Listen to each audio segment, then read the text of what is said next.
Someone recently said in a podcast what I have been saying for months: the revolution will not be televised.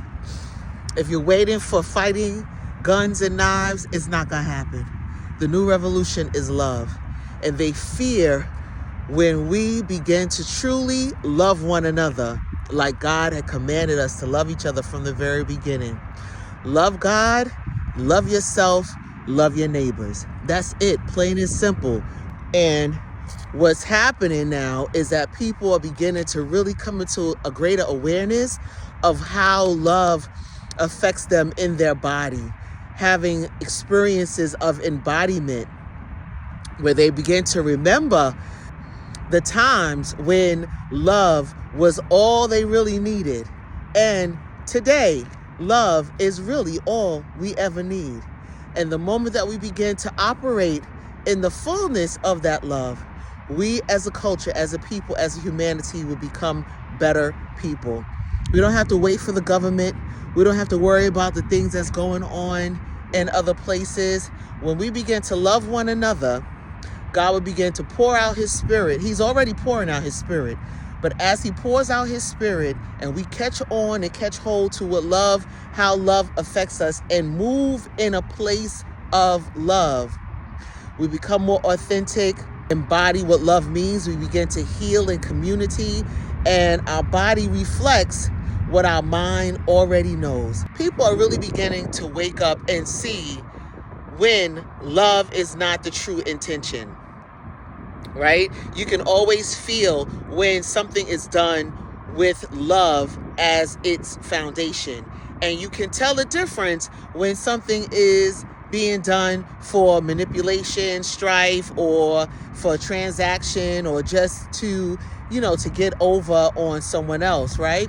And people are really beginning to wake up to understand what that looks like and how that feels and how something don't sit quite right? So we're beginning to really acknowledge how our body feels, right? You feel when somebody says something and it touches your spirit, right?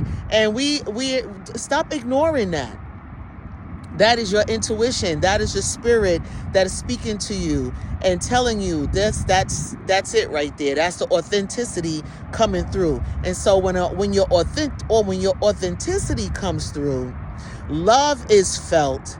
Your body comes online, right? You come back home to yourself and you begin to operate and function in the world from a place of pure love.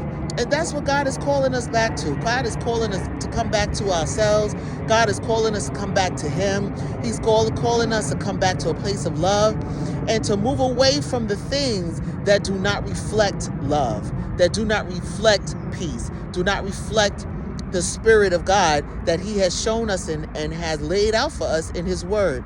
So continue to move forward in love, right? Love is the highest. Authenticity is the highest way of being, but love is all there is, right? Everything comes back to love. If it's not done with love, I don't want it. If it's not, if the meaning behind it is not from a place of love, I don't want to have anything to do with it. Because ultimately, at the end of the day, even if you're a millionaire, you can't do nothing with that, right? You can pay for stuff, but at the end of the day, you can be a millionaire and be lonely and be miserable and have no one around you, right? The truth of who you are is when you sit with yourself and you see who you really are. That right there is the only thing that matters. And when you can move in that place of love, then everything falls into place. Your finances fall into place. Your faith falls into place, right? Your fitness, your body begins to be at a place of rest and digest, and you begin to lose weight. If that's your objective, you begin to lose weight because you're not so stressed, right? Losing weight ain't fighting. It's not fighting your body. It's coming into agreement with the love that is already in your body.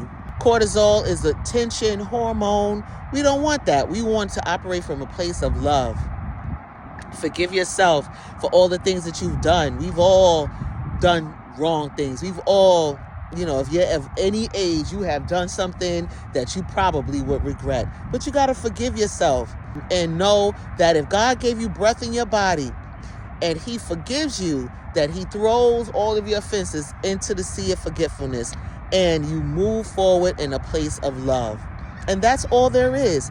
God will meet you right where you are. So I want to encourage you today to keep moving forward in the love frequency. Continue listening to love music that talks about love, right? Gospel music that talks about love. Even secular music. I was listening to Lionel Richie, Love Will Find the Way, and listening to those lyrics, and I tell you, my heart just began to open up, and I really began to see how God has just been giving us the message from the very beginning. Stevie Wonder, all of these artists from the 70s, they knew from then that the love frequency is how we open our heart and mind to the idea of loving ourselves and loving God and loving our neighbor, right? Earth, Wind, and Fire, all of the old artists that gave us the timeless classics that, we listen to today.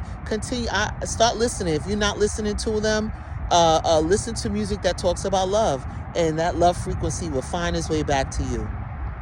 All right. Continue to walk in love, because that's it. That's the only way we're going to survive this. The only way we're going to survive the craziness that's going on in this world is by love. Loving ourselves, loving God, loving ourselves, and loving our neighbor. All right. Be easy.